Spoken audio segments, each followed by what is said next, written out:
Love Letters was written by A.R. Gurney and was nominated for the Pulitzer Prize for Drama in 1990. It runs just over 1 hour and centers on only two characters, Melissa Gardner and Andrew Makepeace Ladd III, played by Elaine Levin and Steve Carroll, who, by the way, are married in real life.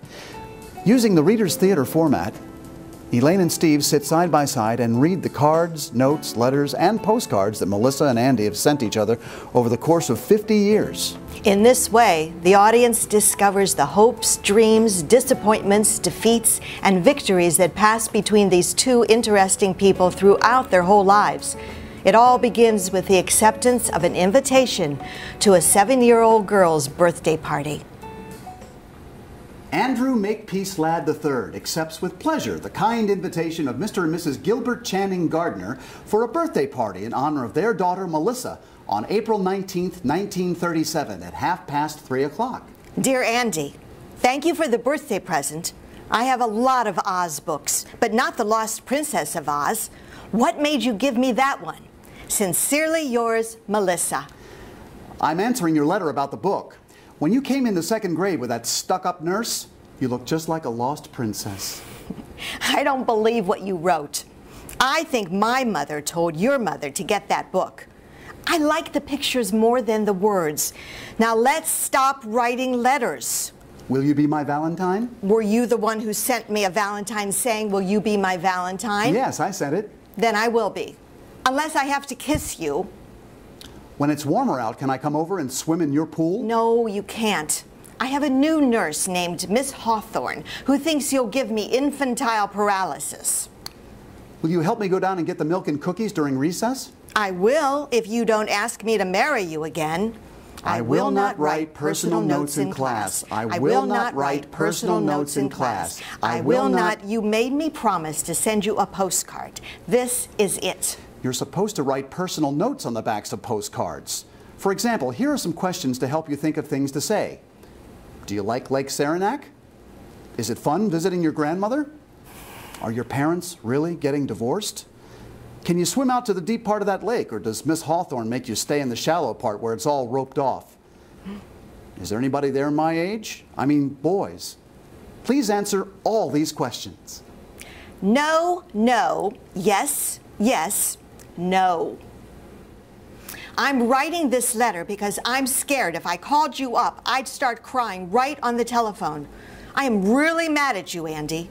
Don't you know that when you're invited to a dinner before a dance, you're supposed to dance with the person giving it at least twice?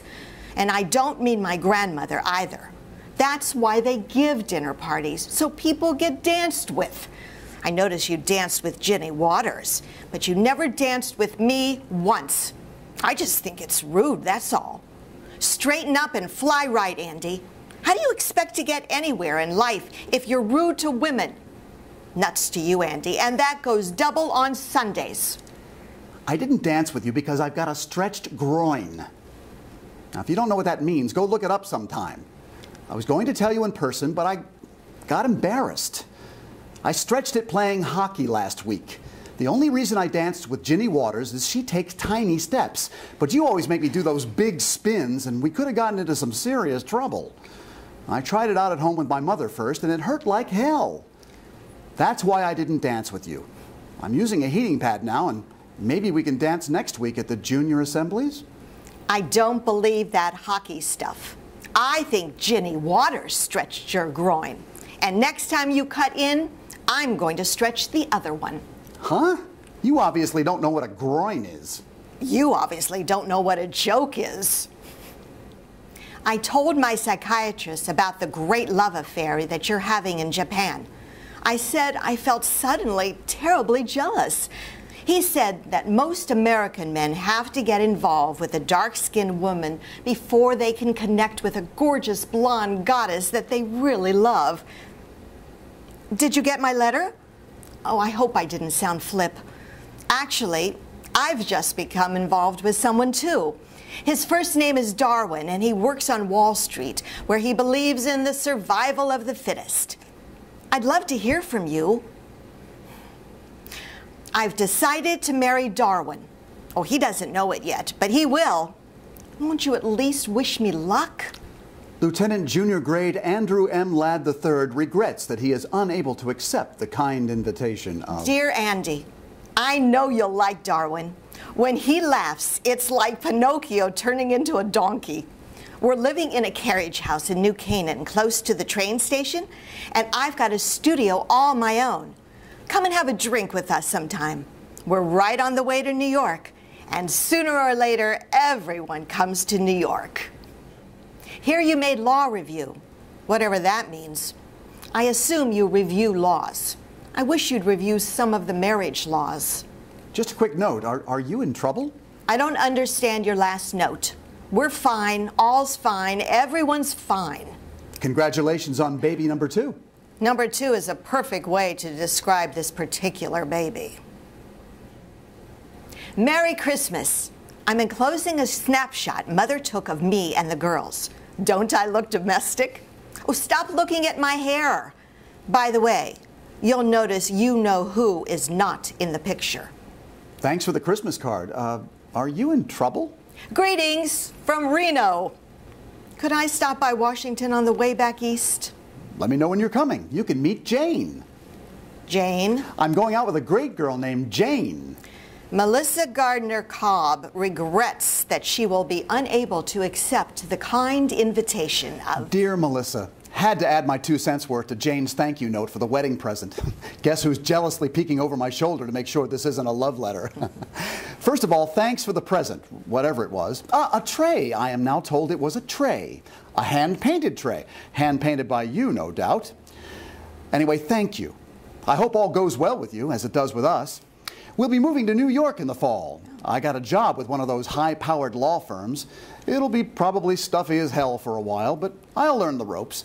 Besides, it's in my home state and might be a good jumping-off place for something political a little way down the line.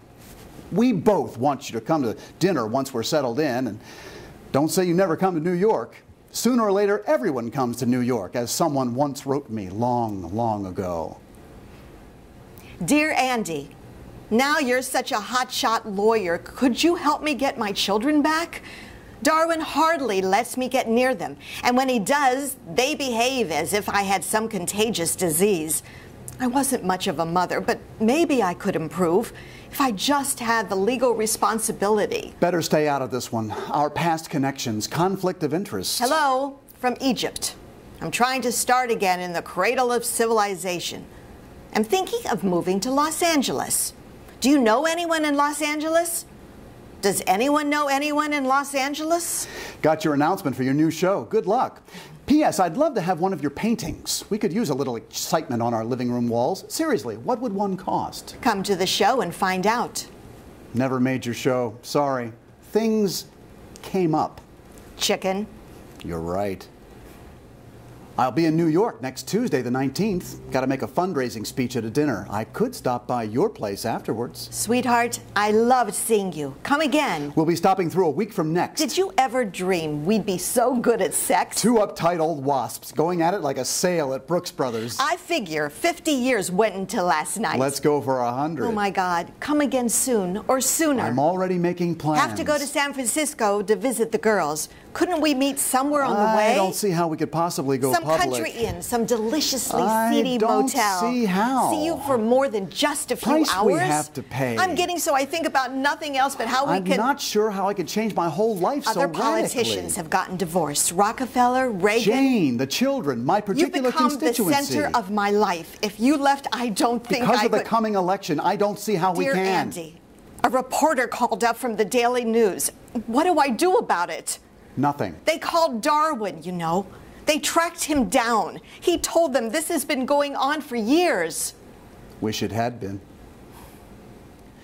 Senator and Mrs. Andrew M. Ladd III and family send you warm holiday greetings and every good wish for the new year.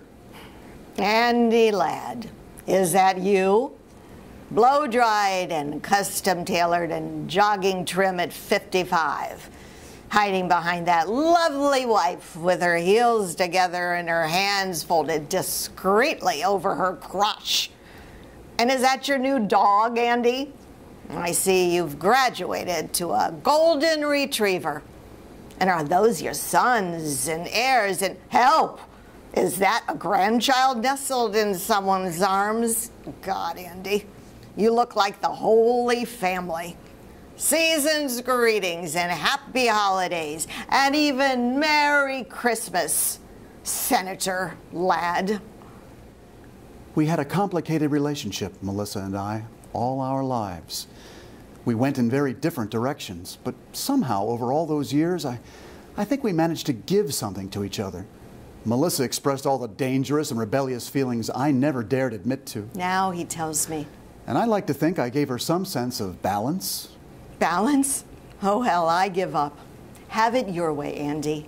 Balance. Most of the things I did in life, I did with her, partly in mind. And if I said or did an inauthentic thing, I could almost hear her groaning over my shoulder. Oh, now, Andy. I don't think there are many men in this world who have had the benefit of such a friendship with such a woman.